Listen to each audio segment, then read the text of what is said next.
nguvu ya majina katika maisha ya mwanadamu. Yani ewe ndugu yangu, hapo ulipo unalo jina lako, na wakati wewe unalo jina lako maalum ambalo unaitiwa kwalo jina hilo, fahamu katika jina lako lina pawa, lina nguvu, imma itakayopelekea wewe kuyafikia mafanikio katika unayoyaendea, na imma itakuwa ni sababu ya wewe kuharibikiwa katika yale ambayo unayoyaendea. Sasa ndio maana kipindi chetu au darsa letu la siku ya leo lina anwani inayosema quwwatul asma'i fi aishil insani, kwa maana nguvu ya majina katika maisha ya mwanadamu. Lazima ufahamu ewe ndugu yangu, hapo ulipo jina lako inawezekana lina neema nyingi, lakini wewe mwenyewe hujui kama limejaa neema za aina kadha. Lazima ufahamu inawezekana sababu ya jina lako, yani jina lako ikawa ndiyo sababu ya maharibiko ya shughuli zako. Lakini utajuaje? Twende sambamba hapa, tutaweza kufahamisha kwa ufasaha na suluhisho la tatizo hili. Unalisuluhu namna gani ikiwa kama jina lako linakuletea mashakili au matatizo ya hapa na pale?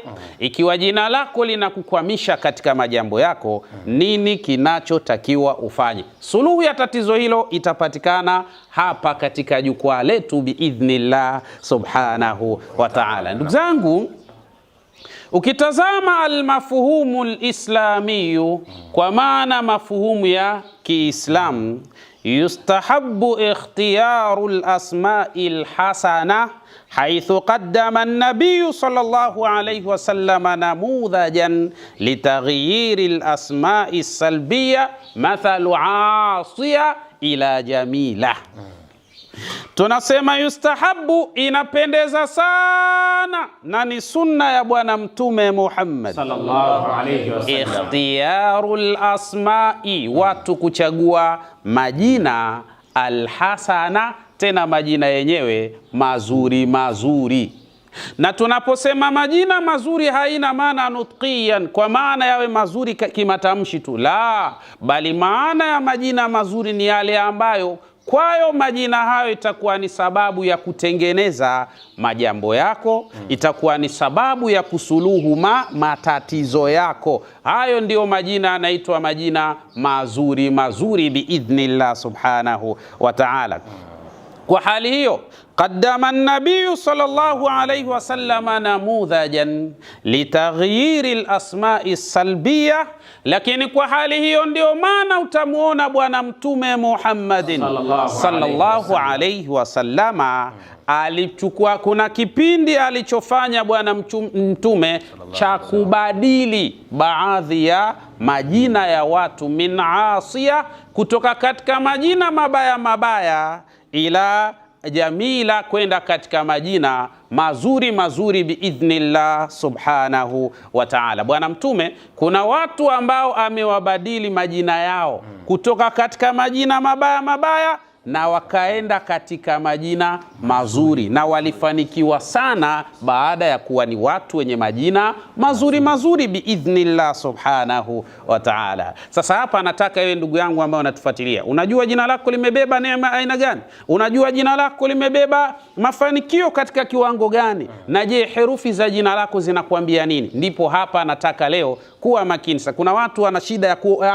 ya ndoa, yani wanachumbiwa sana, hawaolewi sana. Lakini kadhalika kuna watu wana shida za ndoa, yani wapo katika ndoa lakini wana mitihani mizito mizito, matatizo makubwa makubwa, lakini kinachowahukumu kumbe ni majina yao. Na kuna watu wana maradhi, wanaumwa, lakini asili ya maradhi yao ni kucheza kwa zile harufi zilizo katika majina yao. Ndio nataka hapa leo insha Allah tuyaeleze kwa ufasaha biidhnillah subhanahu wa ta'ala, ili tuone namna ya watu wanavyoweza kupata manufaa yaliyo katika majina yao biidhnillah subhanahu wa ta'ala. Ikhwani, ndugu zangu, bila shaka tuathiru al-asma'u bishaklin amiqin ala 'ishi al-insani wa nafsiyatihi wa hawiyatihi. Wataalam katika masala ya ilmu al-fizya wanasema tuathiru al-asma'u, majina yana athari bishaklin amiqin, tena kwa kiwango kikubwa kabisa, ala ishi linsani, hasa katika ishu ya maisha ya mwanadamu.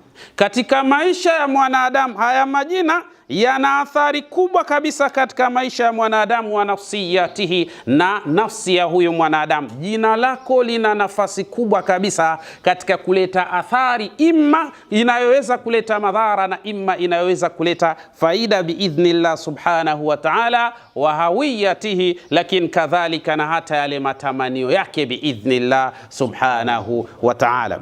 Kwa hali ya namna hiyo sasa, watamalu kataqatin au dhabdhaba tuathiru ala thiqati bin nafsi wa tafauli ala almujtami'i ma'a shakhsin ijaban wa salban.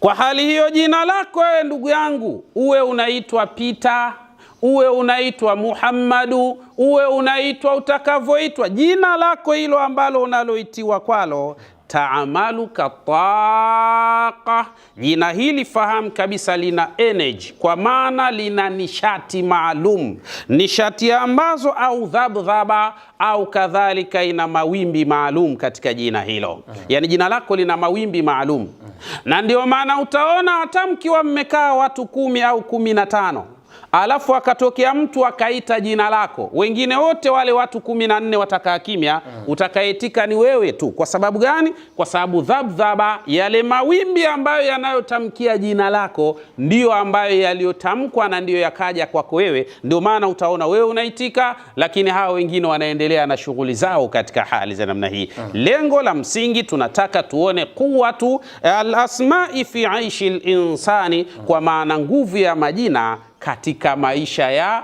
mwanadamu biidhnillah subhanahu wa ta'ala. Ukibaini haya, unaweza ukajua kupitia jina lako ndio sababu ya maharibiko yako. Unaweza ukabaini kupitia jina lako ndio sababu ya kutengemekewa majambo yako. Lakini unaweza ukabaini kupitia jina lako ndio hatari ambazo zimekuwa zikikuandama mara kwa mara, na hapa tunakuja kukupa suluhisho biidhnillah subhanahu wa ta'ala. Lakini tuathiru ala thiqati bin nafsi wa tafauli ala almujtami'i shakhsi ijaban wa salban. Lakini kadhalika jina lina uwezo wa kumfanya mtu akaaminika. Yani jina lako linaweza likakufanya ukaaminika mbele ya watu au katika jamii yako, ukawa ni mtu ambaye unaaminika sana. Lakini jina lako hilo hilo ndilo linaweza likapelekea usiaminike, yani watu wakawa hawana mpango na wewe kwa sababu ya jina lako tu. Sasa kwa hali ya namna hii tunatazama hili jina linaweza likawa katika sehemu ya ijab au salb. Likiwa katika sehemu ya ijaba, maana yake utakuwa ni mtu ambaye unayekubalika katika jamii yako, na ikiwa salbu, basi itakuwa ni mtu ambaye jamii na kukataa. Hata ukifanya zuri katika mtazamo wa watu inabadilika na kuwa baya. Jina limekuhukumu ndugu yangu. Sasa twende sambamba tuone nini tunaweza kufanya. تحمل الحروف والأسماء طاقة خاصة قد تفتح أبوابا أو تعرقل المسيرة. Lakini kadhalika namna ambavyo ilivyo haya majina, wewe jina lako ambalo unaloitiwa kwa jina hilo, ta'malul hurufa, yani ta'malul hurufu wal asma'u, majina pamoja na herufi ambayo inayotengenezea jina lako. Mathalan, jina langu mimi ninaitwa Yusuf, kwa maana ye, wau, sinni na fe, hizi ni harufi ambazo zinazotengenezea jina langu. Na wewe ambaye unatufuatilia, jina lako kwa namna litakavyokuwa, zipo herufi zinazotengeneza jina lako. Hapa naomba tuende vizuri, kwa sababu inawezekana mafanikio yako yapo katika jina lako, na hasa ukijua namna ya kulitumia lile jina kwa taratibu zake, hasa katika zile hurufu biidhnillah subhanahu wa ta'ala. Sasa hili jina linabeba harufi, lakini kadhalika na ndani yake kuna kuwa na taqa, yani kwa maana kuna energy au mifumo ya kiumeme au nishati maalum katika harufi, ambazo herufi hizo zinatamkia kwazo jina la mtu fulani hapo ulipo, kama jinsi ambavyo ilivyo katika hali za namna hiyo. Sasa basi, ikiwa hivi ndivyo ilivyo, kama jina linakuwa na taka kwa maana lina energy, sasa inafanyaje hili jina? Qad taftahu abwaban, basi kwa hali hiyo jina hili lina uwezo wa kufungua milango ya mambo mazuri mazuri, na wakati mwingine jina linaweza kufungua milango ya mambo mabaya mabaya. Ndio unajikuta katika mambo mabaya mabaya, kila unalofanya linaharibika, kila unalofanya haliendi sawa. Kumbe zile herufi ambazo zinazotamkiwa jina lako lina taqatun salbia, kwa maana zina energy ambayo kanuni ya energy yake hiyo ni kuvuta yale mabaya mabaya. Ndio unajikuta ni mtu ambaye hata ukifanya zuri linabadilika na kuwa baya, ukisema jambo zuri linabadilika linaonekana baya. Basi unajikuta ni mtu katika mazito katika hali za namna hii. Wapo watu wengi wamesomewa sana dua kwa mashekhe wa aina mbalimbali, mambo yao bado ni magumu sana. Lakini wapo baadhi ya ndugu zetu wale wa Kristo, wao wamekwenda mpaka kuombewa makanisani huko, lakini mambo bado magumu sana. Wakati mwingine inawezekana jina lako limechezewa zile herufi. Sasa namna gani zitakaa katika mustawa na hali ya aina yake? Biidhnillah, katika jukwaa letu hili ndipo tutakwenda kuyaweka wazi haya majambo biidhnillah subhanahu wa ta'ala.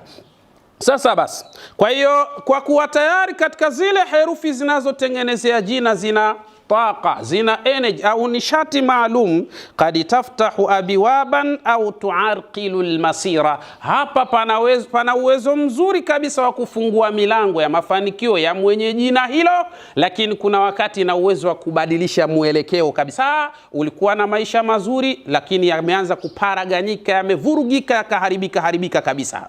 Ulikuwa ni mtu mwenye afya nzuri, lakini afya ikaanza kuvurugika na kuharibika kabisa. Lakini kadhalika ulikuwa ni mtu ambaye ukiwa katika jamii yako mnapendana na ndugu zako na jamaa zako, mara unaona panaanza kuingia ghadhabu, hasira, chuki ambazo hazina sababu ya msingi. Kumbe inawezekana mifumo ya energy zilizo katika herufi zinazotamkia jina lako zimefanya kitu kinachoitwa taarquli, ambayo imebadilisha mwelekeo. Kwa hali hii sasa ndio utamuona mtu anajikuta anaingia katika hali ngumu, katika wakati mgumu, jina linamhukumu, anakuwa ni mtu ambaye kupitia jina lake mambo yake yote yanaparaganyika na kuharibika katika hali ya namna hii. Huyu sasa atatibiwa kwa tiba za aina zote, atakwenda kwa kila shekhe, atakwenda kila hospitali, lakini hali itakuwa iko pale pale, kwa sababu kuna taarqu lilmasira, kwa maana mifumo ya energy zinazotamkia jina lake zimebadilisha utaratibu. Unabadilikaje kwa hali ya namna gani, na vipi unaweza kudhibiti hiyo hali siweze kujitokeza? Au wewe ambaye tayari hali hiyo ishajitokeza kwako, ni vipi sasa unaweza kurejesha katika hali ya kawaida biidhnillah subhanahu wa ta'ala? Mimma yurbitu al-isma bitaqati al-hadhi au al-maradi, jambo ambalo kwa kuwa hizi energy zinapoparaganyika katika harufi ya jina lako, maana yake sasa zina uwezo wa kumsababisha huyu mwanadamu akapata ile energy yenye kutengeneza hadhi. Ndio kuna mtu mwingine anawezekana akawa alikuwa na hali mbaya, lakini ghafla anaona kila anachofanya kinatiki, kila anachogusa kinakwenda, kila anachosema anakubalika katika hali za namna hiyo, au ilmaradhi, au mwingine anajikuta anaingia katika maradhi. Ndugu zangu, hapa nataka nieleze mkasa mmoja ambao tumewahi kuufanya sisi katika ardhi ya Omani. Ndugu yetu mmoja aliwahi kuwasiliana nasi, ana ndugu yake anaumwa, lakini maradhi ambayo yamemsibu huyu ndugu yake ni mtu ambaye alikuwa anasibiwa na maradhi ya baadhi ya nyakati anakuwa kama mtu anayechanganyikiwa hivi, yani akili zinamruka kabisa, na baadhi ya nyakati anakuwa yuko sawa. Sasa hili tukio likawa linawatesa sana ndugu zake, basi wakawasiliana na sisi, tukawapa utaratibu namna ulivyo, wakasema basi inshallah sisi tunataka mfike hapa katika ardhi ya Oman. Tulifanya safari tukaelekea katika ardhi ya Oman. Baada ya kufika pale, wale ndugu zake wakatuambia, huyu mgonjwa mnayemuona hapa kwa kweli tumehangaika sana, ameshasomewa dua za kila namna, amefanywa visomo vya kila namna, kafanywa matibabu ya kila namna, na ameshatumia dawa za kila namna, lakini hali yake ndo mnaiona, ndio ipo katika mazingira haya.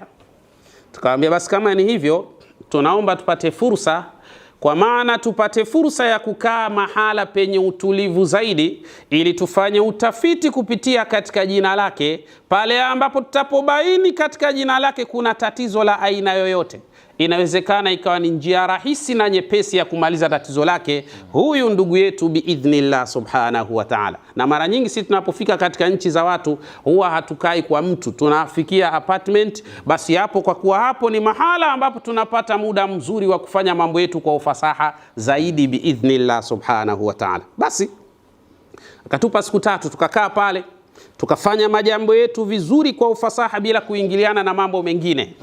Tukabaini ndugu yetu huyu herufi za jina lake zimechezewa takriban herufi zote. Yani hata yeye sisi kumkuta katika hali ile ni kwa sababu tu ya vile visomo ambavyo vimefanyika sana na yale matibabu ambayo yamefanyika. La si hivyo tungemkuta katika hali mbaya sana katika hali hizo. Basi alhamdulillah, kwa kuwa tunajua taaluma ya namna ya kuzirejesha zile herufi katika nafasi zake na katika taka, katika energy yake, basi tulifanya lile jambo kwa muda mfupi tu, ndugu yetu ile akarejea katika hali iliyokuwa sawa sawa. Alhamdulillahi rabbil alamin. Na lau kama jina lako litakuwa limechezewa, ewe ndugu yangu, herufi moja tu ikachezewa zile takatu, badala ya takatul ijabia zikawekwa salbia, shekhi wangu, ndugu yangu, unaweza ukahangaika dunia nzima na matumaini ya tatizo lako yasipatikane hata kidogo katika kuyaelekea mafanikio yako. Lakini mtu akibaini ya kwamba hili suala linatokana na kuparaganyika kwa baadhi ya zile energy zinazopatikana katika harufi za jina lako, hapo unaweza ukajikuta upo katika hali iliyokuwa sawa sawa. Na hasa mtu akishtukia tatizo hilo, ni rahisi sana kuweza kumaliza mashakili haya biidhnillah subhanahu wa ta'ala. Ndugu zangu, tunaposema taqatul asma'i wal hurufi hiya ilmun yahtammu bidhabdhabati wa taraddudati allati tantaju 'anil hurufi alhijaiyya, haythu yartabitu kullu harfin biraqmin muayyanin yu'athiru 'ala shakhsiyati wal qadar. Kimaarifa, tunapoizungumza energy au taqa, kwa maana tunazungumza nishati au dhabdhaba, au tukazungumza mawimbi ambayo yanayopatikana katika harufi, na hasa tunatazama yale mawimbi ambayo yanapatikana katika huruful hijaiyya, zile harufi za alfabeti biidhnillah subhanahu wa ta'ala. Haithu yartabitu kullu harfin, kwa sababu zinafungamana na kushikamana kila herufi ambayo inatamkia jina lako, biraqmin muayyanin, na namba maalum kabisa, yuathiru ala shakhsiyati wal qadar, ambayo ina athari namba hiyo katika muonekano wa mtu, na ina athari namba hiyo katika uwezo wa mtu mwenyewe katika hali ya aina moja au nyingine. Sasa basi, yu'taqadu anna al-isma ash-shakhsiyya, imefahamika kwamba jina la mtu, wa khasata alharfu alawwal, hasa ile herufi ya mwanzo ya jina lako. Ewe ndugu yangu ambaye unatufuatilia hivi sasa, herufi ya mwanzo ya jina lako ni herufi gani?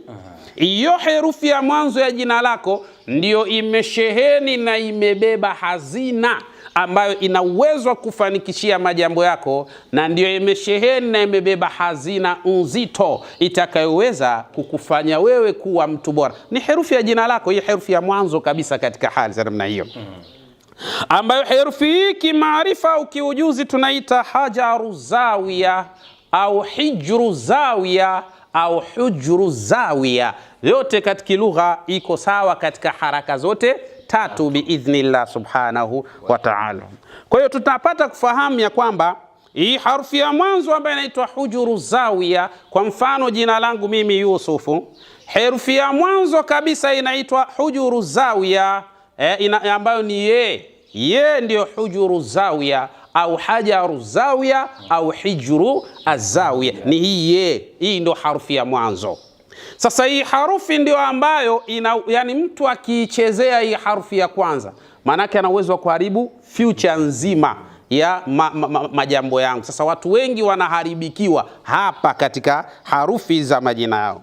Lakini wal akhiru, na harfu nyingine ambayo ni muhimu sana kwa katika jina lako ndugu yangu, ni herufi ya mwisho inayotamkia jina lako. Yani Yusufu, ifu, kwa maana fehi ndio harufi ya mwisho katika jina langu. Hii ni harufi muhimu mno katika masala mazima ya maisha yangu, na hii kimaarifa inaitwa kabistun au kabistun, inaitwa hivyo kimaarifa, na katika fani ya watu wa lugha ya ilmu alhuruf, katika masala ya ilmu ya harufi biidhnillah subhanahu wa ta'ala. Sasa basi, wataamulu maa alhayati mima yuathiru ala alhadhi walnajahi wataqati alijabia.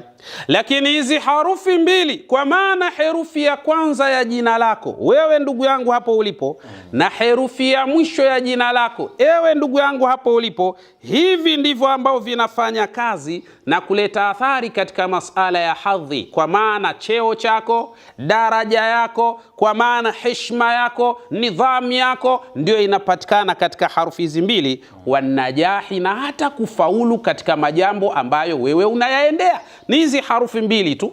Sasa hizi harufi mbili zinafanywaje, kwa utaratibu gani hapa, ili tupate taqatul ijabia, kwa maana tupate energy ambayo kanuni ya energy hiyo ni kutengeneza msisimko bora kabisa utakaowapelekea watu wa kuone wewe ni mtu bora, mtu mzuri, mtu safi katika hali za aina kadha. Sasa alharfu alawwal, hii herufi ya kwanza ambao ni hujuru zawiya, yamtaliku aqliyatuk. Hii ndio herufi ambayo kwanza imeshika katika suala zima la future yako. Yani harufi ya kwanza, mimi si Yusufu. Sasa ile harufi na wewe ambaye unanitazama hapa na kutufuatilia hivi sasa, kwamba jina lako si lina harufi ya mwanzo, hiyo harufi ya mwanzo ndio inaitwa hujuru zawiya. Sasa hii ndio yamtaliku aqliyatuk. Inachokifanya hii harufi huwa inafanyaje? Inamiliki future ya majambo yako. Na hapa ndo maana tukakwambia, kama mtu ana uwezo wa kuichezea harufi ya mwanzo ya jina lako ikatoka katika taqatul ijabia kaenda katika taqatul salbia, hapo ndipo unapoharibikiwa majambo yako. Afya itapotea, lakini mipango, yani mambo yako yote yataharibika. Hakuna utachoshika wewe kikaenda sawa sawa. Ndio maana tukasema quwwatul asma'i fi 'aishi al-insan. Hii ni nguvu ya majina katika maisha ya mwanadamu biidhnillah subhanahu wa ta'ala. Lakini wakaifiyatu taamuli ma tahdiyatiha, lakini kadhalika lazima ujue kaifia. Kaifia maana yake ni mfumo mzima au taratibu nzima ya namna ya kutembea na jina lako ala tahdiyatiha, kwa zile harufi zake ambazo ni harufi moja moja biidhnillah subhanahu wa ta'ala. Wewe unafahamu katika suala hili, unafahamu inawezekana maradhi yako ikawa chanzo chake ni harufi za jina lako. Panahitaji mtu mwenye maalumati na ilmu pana yenye ujuzi katika hilo, ili akifahamu hayo anaweza akasuluhu matatizo ya maradhi yako kupitia jina lako tu, na majambo yakaenda katika hali iliyokuwa sawa sawa. Lakini si jambo jepesi, ni jambo linahitaji muda, linahitaji kutuliza akili, linahitaji kutulia akili pamoja na mwili, ili uyafanye mambo kwa usahihi na ufasaha wa hali ya juu biidhnillah subhanahu wa ta'ala. Hii ni ilmu kubwa sana. Ndio maana mtu unaweza ukaitazama ilmu hii, ukaisikiliza namna jinsi ambavyo inavyoelezwa, ukasema subhanallah, haya mambo mazito, na haswa ni mazito hasa katika hali za aina kadha biidhnillah subhanahu wa ta'ala. Harfu ya mwanzo ndio future ya majambo yako. Lakini alharfu alakhiru, kuna harfi ya mwisho ambayo inaitwa kabistun, yakisul muthabara. Yani hii sasa ndio inachofanya kazi ya kuaksi almuthabara. Tukisema almuthabara maana yake ni kuwe na utaratibu wa mipango ambayo unaokwenda kukamilisha ile mipango yenyewe. Yani ndio herufi ambayo inayokamilisha mipango yako. Lau kama mtu mbaya akijua namna ya kuichezea harfi ya mwisho wa jina lako, ndio utajiona ni mtu ambaye una mipango mingi mizuri alafu haifanikiwi. Yani kila siku unakuwa na mipango ambayo haifiki mwisho. Unapoelekea ule mwisho ili upate manufaa, basi ndio panakuja kuvurugika. Yani mtu anapoichezea harfi ya mwisho ya jina lako, ndugu yangu, unaweza ukahangaika sana mashariki na magharibi, na watu wote wanaokufanyia wakakufanyia vitu sahihi, lakini maadamu hawaja baini ya kwamba harfi ya mwisho ya jina lako imeshatoka katika ijabu na imepelekwa katika salbu, hapo sasa unaweza kujikuta unahangaika kila mahala na hakuna chochote kinachobadilika katika mazingira kama haya. Jina lako ni hazina kubwa, lakini mpaka ujue katika hali za namna hiyo. Lakini kadhalika wa mada alqudratu ala ikmali almashari'. Lakini kadhalika na hili jina lako, hasa herufi ya mwisho ya jina lako, ndiyo kitu bora ambacho kenye uwezo wa kukamilisha ndoto zako na kukamilisha makusudio yako. Wewe unakusudia nini? Inawezekana wanakuja wachumba sana kuchumbia alafu wanakimbia, kwa sababu harufi ya jina lako ile ya mwisho tayari ishachezewa. Sasa hapo atakuja kila aina ya mtu lakini akishafika pale mtaongea, mtakubaliana, akitoka harudi tena, mpaka unasema labda ni umerogwa. La, wakati mwingine sio uchawi, jina tu linakuhukumu katika hali za namna hiyo. Wallahi ni hatari sana katika mazingira kama haya. Lakini ilmu al-arqami wal huruf, tunapoizungumza ilmu ya namba na harufi, yatimu tahwilu al-huruf ila qiyamin adadiyya. Sasa ili jina lako wewe ndugu yangu ambao limesheheni kila aina ya mafanikio, taaluma za kiilmu ziko hivi. Inawezekana jina likabadilika kutoka katika harufi na likaenda katika idadi, kwa maana namba. Na hapo kwenye namba ndio kuna vitu vinavyoitwa ulfa, kuunganisha baina ya mtu na mtu. Kwa mfano, kuna mtu yeye amekukimbia, yani imetokea mtafaruku baina yake wewe na yeye. Sasa unataka huyu mtu uunganishe, maana yake muwe pamoja, muelewane, mkubaliane. Kinachotumika hapo ni al-arqam, ni namba ambazo zinazotoka katika jina lako na katika jina la yule muhusika biidhnillah subhanahu wa ta'ala. Ndiyo mambo yalivyo katika utaratibu. Na hii ni kama jinsi unavyoona simu. Mathalan, mimi hapa nilipo na simu yangu hii na nina namba zangu. Sasa wapo kama namtafuta mtu fulani, basi inatakiwa yule mtu niwe nazijua namba zake, tena za uhakika, sio za kubahatisha wala kubabaisha. Baada ya kuzijua namba zake, nitaandika pale zile namba katika simu yangu, 0756 mathalan kadha kadha kadha. Kisha baada ya hapo sasa kuna kitufe kitanambia bonyeza hapa, nitaweka pale pap. Okay, kinachofanyika pale ni nini? Yani ile simu yangu inachofanya, itatuma ile namba kama mawimbi katika tabaka la troposphere. Katika lile tabaka la troposphere nalo litachukua ile namba, namna jinsi ambavyo nilivyoiandika kama mawimbi, itabeba na kuitupa moja kwa moja katika receiver ya simu ya mtu huyo ambaye mimi ninamtafuta mwenye namba hizo. Kisha baada ya kufika pale katika simu yake, simu itaonyesha alama ya kwamba kuna mtu anakutafuta mwenye namba hizi. Kisha baada ya kuonyesha ishara hizo, huyu mtu kama atataka kuunganishwa na mtu huyo, atachofanya naye atabonyeza kitufe, kwa maana nimekubali kuunganishwa na mtu huyo, nimsikie anachotaka ni kitu gani. Akishakubonyeza tu ile pale, ndio tayari pale ataanza saa mazungumzo. Halo, salamu alaikum, na yule atajibu wa alaikumus salam. Vipi hali? Salama bana fulani, mimi jana bana tumeikhtilafiana mimi na wewe, lakini ndugu yangu naomba msamaha bana, nilikukosea. Tuyamalize hayo mambo, yanazungumzwa pale mazungumzo, hatimaye masala yameisha. Nini kilichopelekea hawa watu kuweza kuungana katika sala hili? Ni nini? Ni rakmu, ni namba ambazo zimekuja katika mfumo wa hewa. Baada ya kufika katika receiver ya simu ya mtu ikapokelewa. Baada ya kupokelewa katika simu ile, ikabadilishwa kutoka kuwa mawimbi yenye mfumo wa hewa na yakabadilika kuwa mawimbi yenye mfumo wa umeme biidhnillah subhanahu wa ta'ala. Na hivi ndivyo tunavyofanya kutaka kuwaunganisha watu, ni mawimbi ya umeme tu ndio yanayofanyika na wala hakuna kitu. Na hiyo ndio inaitwa taqa, energy, kwa maana nishati maalum inayotokana na majina ya watu hawa biidhnillah subhanahu wa ta'ala. Wewe unajua kama jina lako lina nishati? Na nishati yake ni nishati ya namna gani? Ni salbu au ijab? Ikiwa ni salbia, ndio mambo yako yanavurugika sana, na ikiwa ijab, ndio mambo yako yanatengemaa sana. Katika kila ambao unayoendea, mambo yanakwenda katika hali iliyokuwa bora kabisa biidhnillah subhanahu wa ta'ala. Lakini pamoja na hayo, sasa hizi zinapobadilika na kwenda katika mifumo ya namba, kwa nini? Litaqimi mada tawafuqi. Hii ni kwa ajili ya kutengeneza muwafaka sasa baina yao. Unajua, na hata ikitokea mathalan kuna mtu ambaye anaweza akawa tabu yake au shida yake, kazi yake anakuchukulia mumeo au anakuchukulia mkeo, na wewe ukataka mtu huyu mtimue, basi kinachotumika ni hizi haya majina. Jina lake tu ndilo ambao natazamwa zile taqatu salbia au taqatu ijabia, energy, mifumo ya kiumeme. Ikiwa ni ijab, wewe unaitengeneza inakwenda katika salbu. Ndio kila kilala anaona kuna jitu limemuinamia hivi. Usifikiri ni shetani yule, hakuna cha shetani wala nini.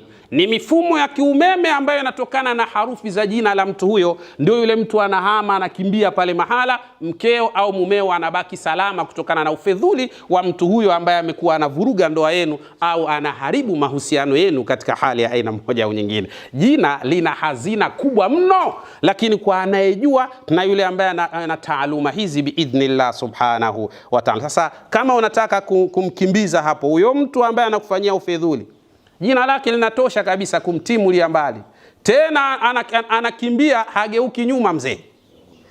Lakini jina linatosha kabisa kufanya hapo ulipo kupanda daraja, kupanda cheo katika kazi yako. Jina linatosha kabisa kufanya biashara zako na kazi zako ziende vizuri. Lakini kwa utaratibu gani? Ndio nataka sasa twende tukamalizie hapa biidhnillah subhanahu wa ta'ala. Ndugu zangu, sasa kuna taqatu sadi na taqatu nuhasi. Kwa maana kuna energy ambayo kazi yake yenyewe ni kuvuta mambo mazuri mazuri kupitia lolo jina lako unaliona, na kuna energy ambayo inaweza ikawa kazi yake ni kukuvutia mabaya mabaya. Yani unakuwa wewe ni mtu wa mambo mabaya mabaya. Yani hata ukiwa na kesi mathalan iko mahakamani, kesi yenyewe ya kipuuzi, lakini wewe unafungwa. Yani kesi ile ambayo unasema hii kesi mbona kijinga, alafu hiyo ndio unapelekwa jela miaka 3. Sasa unashangaa kwa kesi ndio hala zako na zile energy tayari zishafanyaje, zishaparaganyika. Watu wanajua kulichezea jina lako, ujue linachezewa zile herufi za jina, habari yako imekwisha. Na hii ni ilmu ya kawaida, hakuna uchawi wala ushirikina hapa, ilmu ya kawaida kabisa.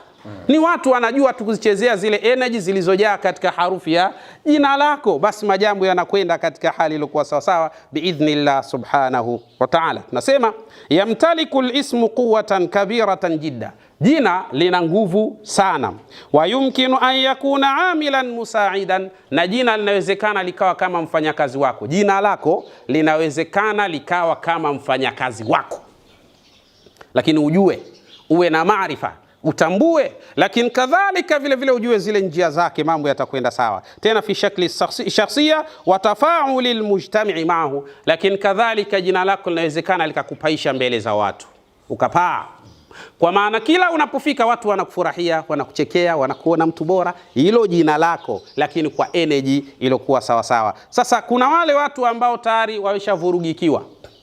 Katika hili jina lako pia lina alwan, lina rangi zake bora kabisa. Kwa rangi hizo ukiwa nazo mambo yatakwenda sawa, lakini kadhalika zina albukhurat, bukhuri, kwa maana yani zile manukato.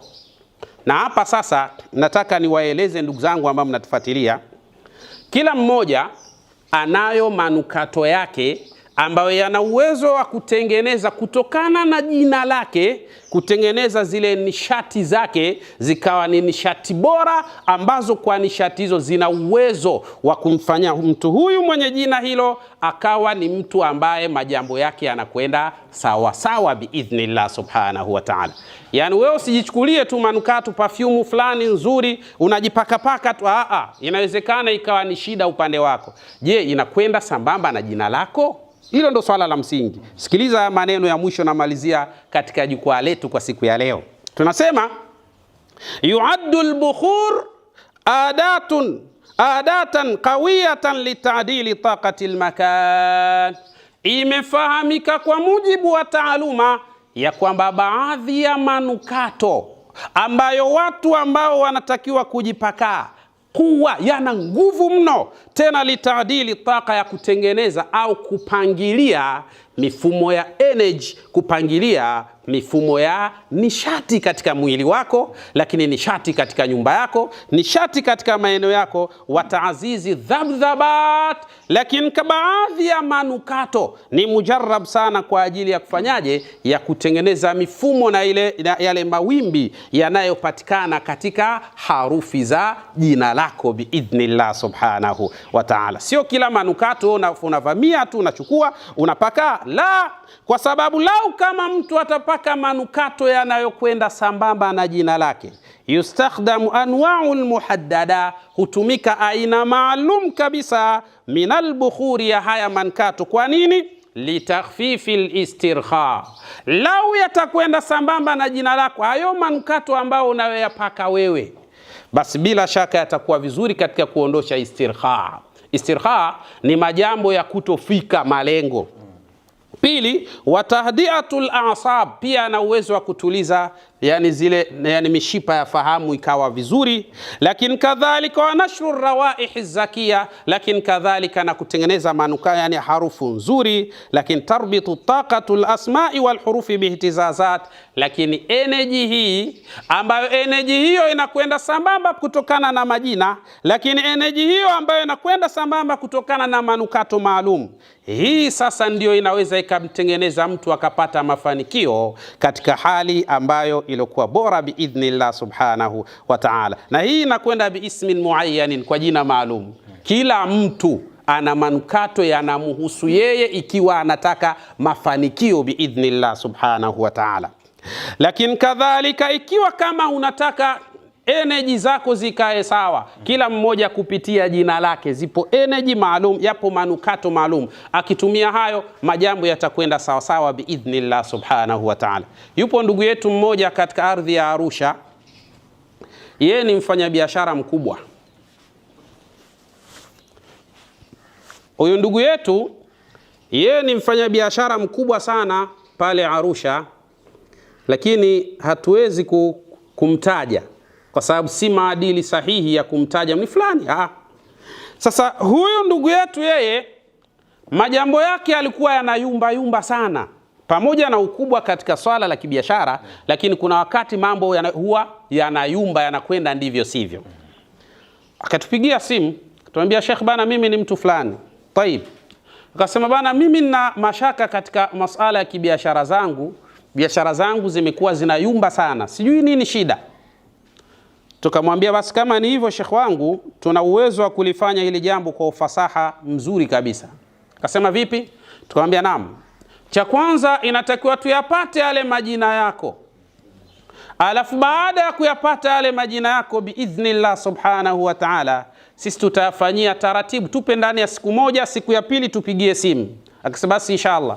Akatuma majina yake yale, tukafanyia utaratibu kutokana na masuala ya zile energy za harufi za majina yake. Baada ya kufanya hilo jambo biidhnillah subhanahu wa ta'ala, tukapata majibu ya kwamba huyu bwana ni harufi moja tu katika jina lake ndio imecheza. Basi tukaifanyia ile utaratibu wake, ukakaa katika njia zake. Sasa na kisha ikatupa picha ya kujua manukato yake ni yapi. Tukamwandalia yale manukato katika mfumo wa spray. Basi tukamwagizia yule bwana, akapokea yale manukato yake. Ilikuwa siku ya Alhamisi kama leo.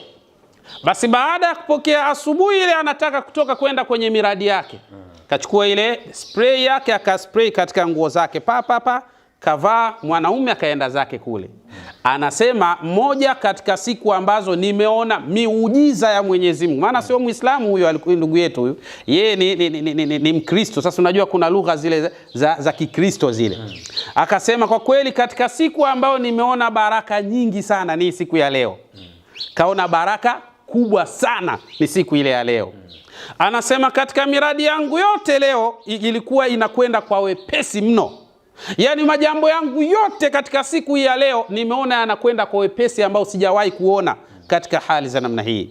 Basi sisi tukamwambia hizi ndio namna ilivyo katika masuala ya majina. Baada ya hapo, subhanallah, neema zimeendelea kutawala kwake. Basi khairi imekuwa ni nyingi sana kupitia katika hizi bukhur, kwa maana hizi ambazo tunazoita manukato muhimu sana yanayokwenda sambamba na majina. Yani manukato yanayokuhusu, yanayokufaa wewe, hayaendi sambamba na yale yanayonifaa mimi na yanayomfaa mtu. Yani kila jina lina uwezo wa kutoa aina ya manukato yake. Sasa wewe kwako ni yapi? Hilo ndo swala la msingi. Ikiwa kama hujafahamu manukato yako wewe ni yapi, basi unaweza ukawasiliana nasi tukakupa utaratibu, kisha tukalifanya hilo jambo kwa ufasaha wa hali ya juu. Kisha baada ya hapo tukakutumia hapo ulipo, popote ulipo, nchi yoyote ulipo, tukakutumia spray yako, alafu utaona muujiza wa dhabdhaba zilizo katika majina na kupitia katika spray maalumu hii inayokwenda sambamba na jina lako biidhnillah subhanahu wa ta'ala. Ikhwani, ndugu zangu, bila shaka katika jukwaa letu hili lina manafii makubwa sana, manfaa ni mengi sana biidhnillah subhanahu wa ta'ala. Na mwisho kabisa nikwambie tu ndugu yangu, hapa tunayo hii dawa yetu inaitwa mkono wa Idi. Mkono wa Idi ni mujarrab sana kwa wale wote ambao tuna wake tumeoa, lakini tunahitaji kuwa mashababi imara kabisa pale katika kitanda pale kitandani tuiperformu vizuri, basi utapata huu mkono wa Idi ni mujarrab sana kwa ajili ya kukufanya kuwa imara na uweze kunguruma vizuri kabisa biidhnillah subhanahu wa ta'ala. Lakini kadhalika tunamshukuru Allah subhanahu wa ta'ala kupitia katika huu mkono wa Idi umeimarisha ndoa nyingi sana zilizokuwa zikilegalega, lakini kadhalika umesaidia sana katika kuhakikisha pia kuna watu sasa hivi wanatarajia kupata watoto baada ya kuwa walikuwa wamekata tamaa kwa kutoshindwa kuliendea jambo hili la tendo la ndoa. Lakini baada ya kutumia mkono wa Idi, kwa sasa alhamdulillah kuna baadhi ya wake zao wapo sasa hivi wapo katika hali ya ujauzito. Tunamshukuru Mwenyezi Mungu. Kwa hiyo nawe ambaye unababaisha katika suala la tendo la ndoa, jitahidi sana ndugu yangu upate mkono wa Idi. Umenusuru ndoa za watu wengi, lakini umeleta hamasa na furaha katika ndoa za watu wengi, ndoa ambazo zilikuwa zimepoteza furaha, zimepoteza amani, zimepoteza faraja. Mkono wa Idi amerejesha faraja, karudisha amani, karudisha hamasa, lakini kadhalika na amsha na hari ya aina yake kupitia mkono wa Idi. Wewe unasubiri nini sasa wewe ndugu yangu? Mkono wa Idi ndio mpango mzima biidhnillah. Kasherekewe nawe katika siku ya leo. Mkono wa Idi itakuwa ni Idi kwako, ni furaha kwako, ni faraja kwako, ni amani kwako kupitia mkono wa Idi. Unasubiri nini? Haraka sana tumia mkono wa Idi bana uweze kufurahia biidhnillah subhanahu wa ta'ala. Lakini tunayo hapa arramad. Arramad hii ni dawa ya macho. Kwa wale ambao wana tatizo la mtoto wa jicho ambaye ni hatari, inaweza kuwapelekea watu kuwa vipofu. Lakini kuna wale ambao wana tatizo la pressure ya macho, lakini kuna wale wana trachoma, kuna wale pia wana glaucoma, lakini kuna wale wana albuuru sadidi, jicho kavu, jambo ambalo linaweza kumpelekea mtu akapata mashakili. Yani anaona maruerue, wakati mwingine anaona giza, anaona kama moshi unatanda hivi mbele ya macho yake, na wakati mwingine haoni mbali, au yule ambaye haoni karibu. Basi hii dawa ya macho ni muhimu sana. Mara nyingi sana tumekuwa tunapenda sana kuambia watu, tulipokuwa sisi pale darasani tulisoma somo linaitwa al-ainu. Tunaambiwa al-ainu jawharatun ghaliyatu thamani la tushtara bil mali wal insanu yasta'miluha fi an-nadhri kulli shay'in fayara al-mar'iyati fayumayyizu al-khabitha min at-tayyib. Ya kwamba jicho ni madini ghali, hayawezi kununuliwa kwa pesa, na mwanadamu analitumia jicho kutazama kila kinachoonekana. Ana uwezo wa kupambanua hiki ni kibaya na hiki ni kizuri kwa kupitia jicho. Sasa jicho lako ni kitu muhimu sana. Bila shaka ukiona alama za kuharibika au alama za kupata maradhi katika jicho lako, tumia arramad umalize mashakil haya biidhnillah subhanahu wa ta'ala. Dozi yake ni chupa 12. Hizi ndio dozi kamili ya arramad ambao ni mujarrab sana kwa kutengeneza masala mazuri. Yupo ndugu yetu mmoja, mzee wetu, yupo katika ardhi ya South Africa.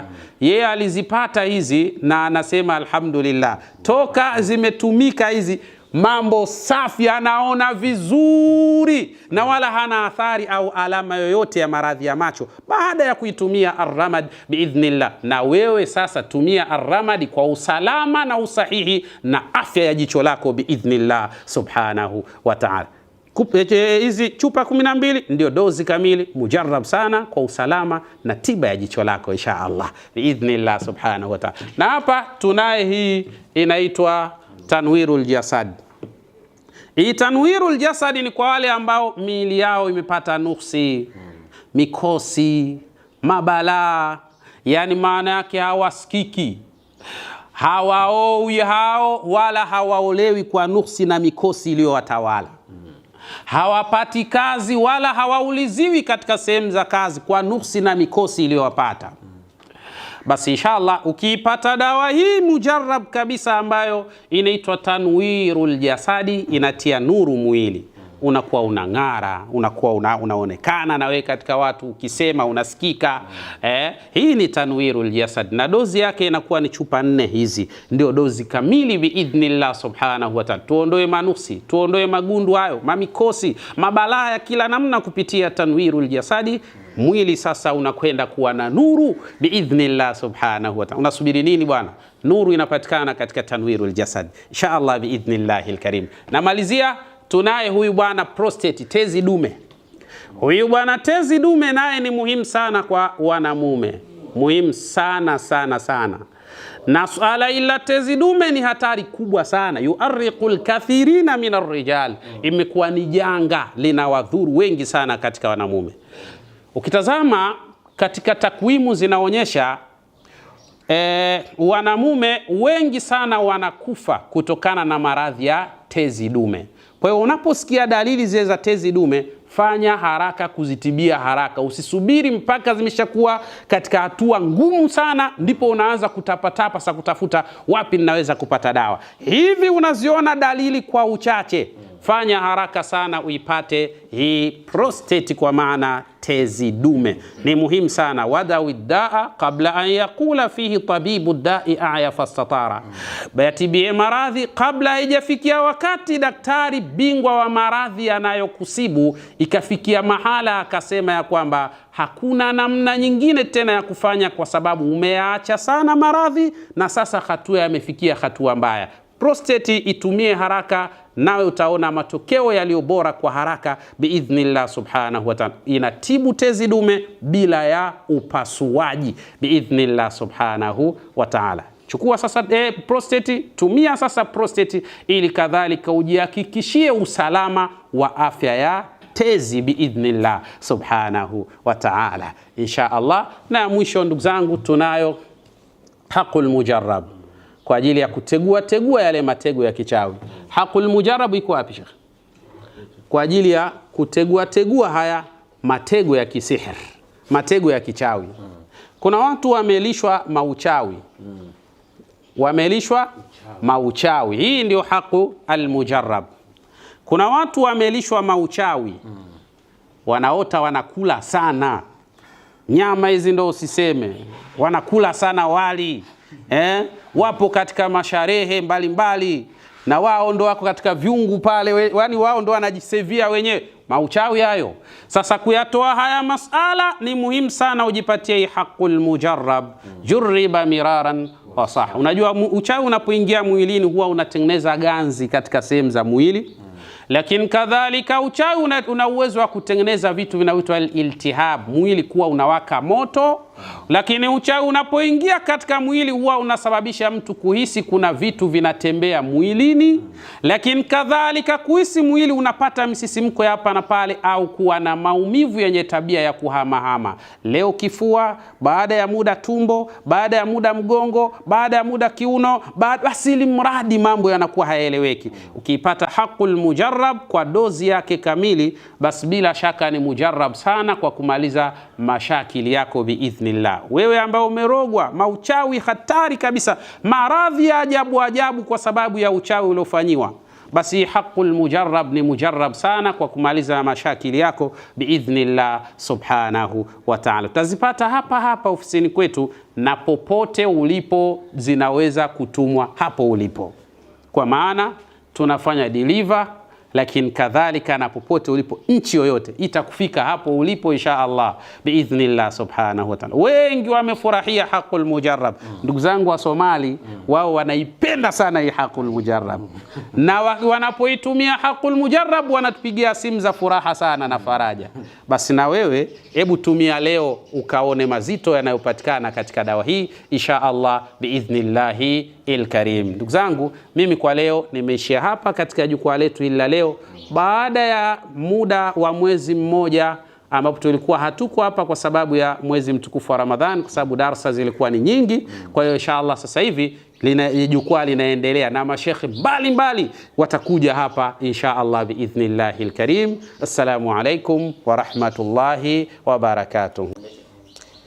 Na bila shaka nadhani umepata kusikia darasa moja adhimu na tamu mno, ambapo bila shaka unaweza kubaini jina lako huenda likawa ni changamoto ya maradhi ama changamoto ya mitihani ama changamoto ya misukosuko ambayo unayopitia. Sasa nini kinaweza kufanyika? Ni wewe tu kuanza kulifuatilia kwa kina jina lako kupitia darasa hili ambalo amelitoa Dr. Said na Sheikh Sufyan Al-Ghazali, ili kheri nyingi ziweze kupatikana. Lakini mimi nitaendelea kugongelea msumari wewe ambaye mwanamume ambaye una changamoto ya kuendea tendo la ndoa vizuri. Basi wakati mwingine unaweza kuwa umerogwa na ukapata fursa ya kutumia hakul mjarabu kuondoshea mitihani hiyo ya kushindwa kuendea tendo la ndoa katika hali iliyokuwa bora kabisa. Lakini kienda sambamba na mkono wa Idi, basi unaweza kupata mkono wa Idi ukapata na hakul mjarabu. Kama umerogwa, basi hii inafanya kazi bora, na kama wewe una hali tu ya ulegevu katika kuendea tendo la ndoa, basi huyu ndiyo mwamba, kwa maana mkono wa Idi ndiyo habari ya mjingo wako wewe ambaye baba unaisuasua pale nyumbani. Lakini bila kusahau wewe ambaye nuksi na mikosi imekuandama, basi ujipatie tu Tanwirul Jasad, ndiyo kiboko ya kuondoa nuksi, mikosi. Lakini mbaya zaidi, kuna mtu ameshafikia hatua mbaya ya gundu. Gundu ni kitu kibaya sana. Ukifikia hatua hiyo, maana yake hakuna mahali utakapokaa ukaeleweka ama ukasikika ama ukasikilizika ama ukavutia kwa watu. Unaonekana tu wewe ni mtu fulani tu ambaye ajabu. Kwa hivyo hii Tanwirul Jasad ndio ambayo inaweza kunawirisha mwili wako. Na mimi ni sio mwenye kuzungumza sana, lakini mimi nimekwisha saidika na prostate. Je, wewe prostate yako iko sawa? Tezi yako? Basi tumia prostate hii ili kumaliza na kuepuka kufanyiwa operation kupitia hii prostate. Tumia prostate kwa usalama wa tezi yako biidhnillah. Mimi nikwambia tunapatikana Mbagala Kizuiani, barabara kuelekea jeshini, kila siku kuanzia majira saa 2 asubuhi mpaka saa 10 jioni. Wasiliana nasi kupitia namba 0748 86 97 33 au 0659 86 97 34. Zetu namba tupigie kupata ufafanuzi, maelekezo bora, lakini pia na kusikilizwa kwa fasaha wa hali ya juu biidhnillah subhanahu wa ta'ala. Assalamu alaikum wa rahmatullahi wa barakatuh.